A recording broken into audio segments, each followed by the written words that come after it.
Hello everyone, welcome to VR educators. మనం పాలిటీలో భాగంగా ప్రాథమిక హక్కులు ఫండమెంటల్ రైట్స్ అనే చాప్టర్ ని నేర్చుకుంటున్నాం. ప్రీవియస్ వీడియోలో మనం ఈ ప్రాథమిక హక్కులకు సంబంధించి సమానత్వపు హక్కు ఏంటండి, సమానత్వపు హక్కు ఆర్టికల్ 14 to 18 వరకు నేర్చుకున్నాం. దానికి కంటిన్యూషన్ గా ఈ వీడియోలో మనం ప్రాథమిక హక్కులకు సంబంధించి నెక్స్ట్ ఏదైతే ఉంటుందో దాన్ని కంటిన్యూషన్ గా నేర్చుకుందాం. అంతకంటే ముందు మనం ఈ ప్రాథమిక హక్కులు భారత రాజ్యాంగంలో ఏ భాగంలో ఉన్నాయి అని మనం గుర్తుపెట్టుకోవాలి. నేను ఇది ప్రతి వీడియోలో మీకు ఇస్తానండి ప్రాథమిక హక్కులు అయిపోయే వరకు, సో దట్ మీరు ఈజీగా రివైజ్ చేసుకోవచ్చు అండ్ ఈజీగా గుర్తుంటుంది. ప్రాథమిక హక్కులు ఏ భాగంలో ఉంటాయండి? 3వ భాగంలో ఉంటాయి. భారత రాజ్యాంగంలో పార్ట్ 3లో ఉంటాయి. వీటికి సంబంధించినటువంటి ఆర్టికల్ 12 నుండి 35 వరకు ఈ ప్రాథమిక హక్కుల గురించి తెలియజేస్తుంది. భాగం వచ్చేసి 3వ భాగం, ఆర్టికల్స్ 12 to 35 వరకు.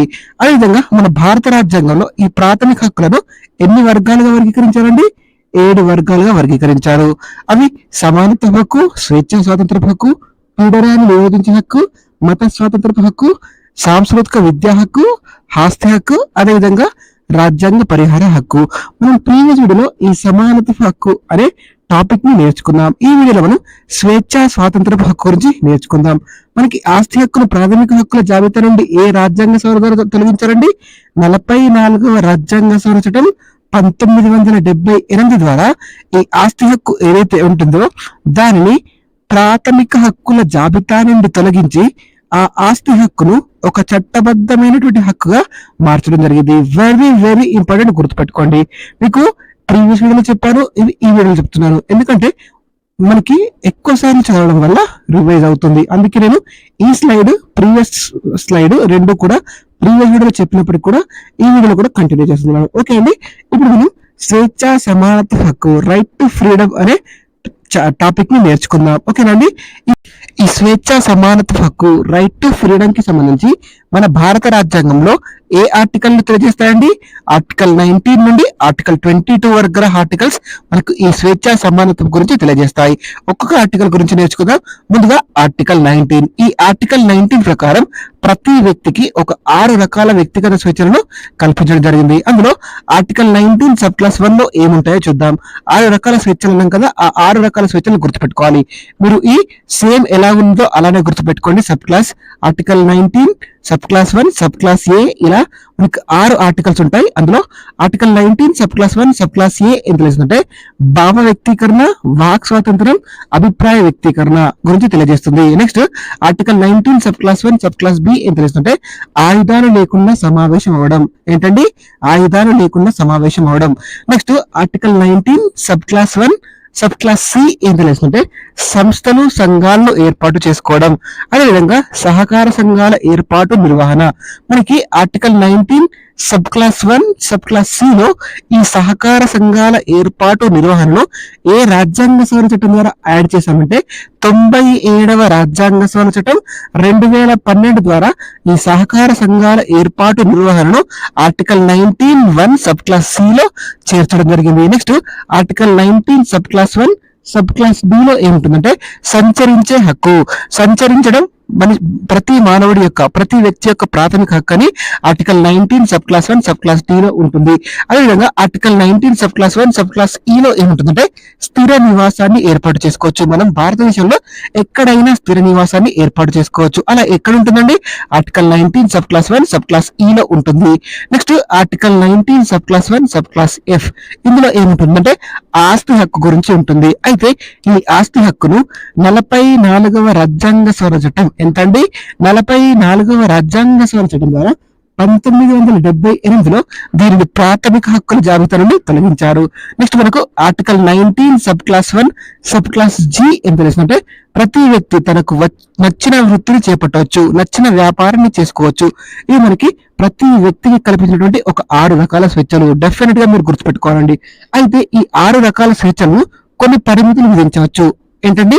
వ్యక్తికి స్వేచ్ఛలు కల్పించాం కదా, ఈ స్వేచ్ఛలకు కొన్ని పరిమితులు విధించవచ్చు. ఎలాంటి సందర్భాల్లో పరిమితులు విధించవచ్చు అంటే భారత సార్వభౌమాధికారానికి, సమగ్రతకు భంగం కలిగించేలా ఉన్నప్పుడు, అదేవిధంగా దేశ రక్షణకు భంగం కలిగించేలా ఉన్నప్పుడు, అదేవిధంగా ప్రజల మధ్య శాంతి దెబ్బతీసేలా ఉన్నప్పుడు ఇలాంటి సమయంలో మనం ఈ వ్యక్తిగత స్వేచ్ఛలపై మనకు పరిమితులు విధించవచ్చు. వెరీ వెరీ ఇంపార్టెంట్, గుర్తుపెట్టుకోండి. నెక్స్ట్ ఆర్టికల్ 20 ఏం తెలియజేస్తుందో చూద్దాం. ఈ ఆర్టికల్ 20 ప్రకారం నేరం, శిక్ష నుండి రక్షణ పొందే హక్కు ఏంటండి? ఆర్టికల్ 20 ఏం తెలియజేస్తుంది?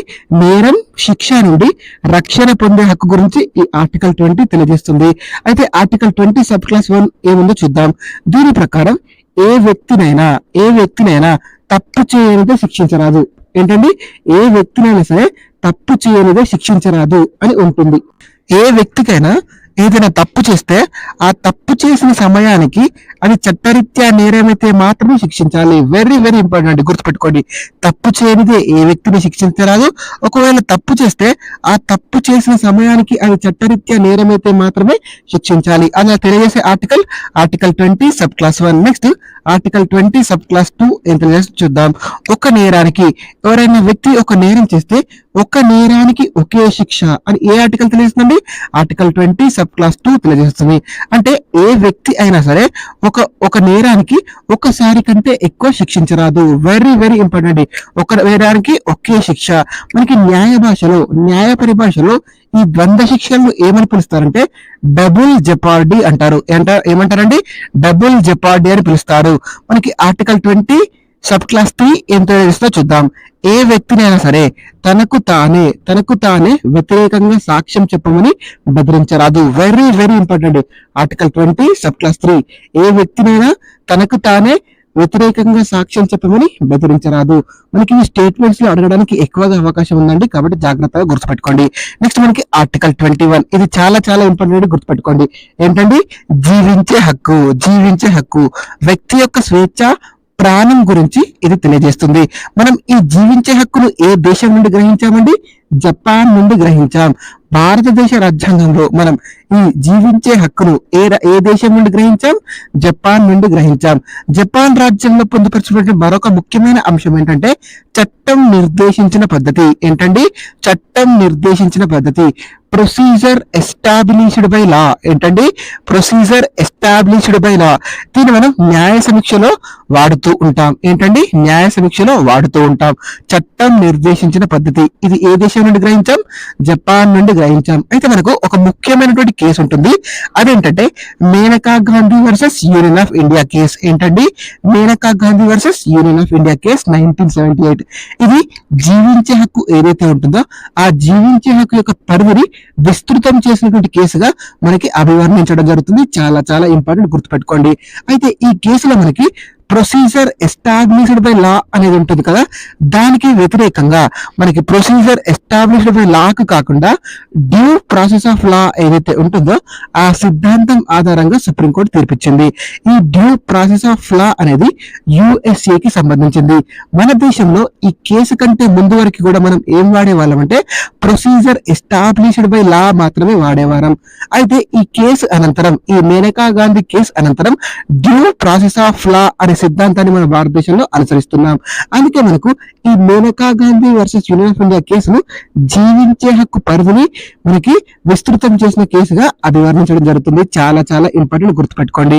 నెక్స్ట్ ఆర్టికల్ 21 సబ్ క్లాస్ ఏ. ఇది చాలా చాలా important exam point of view.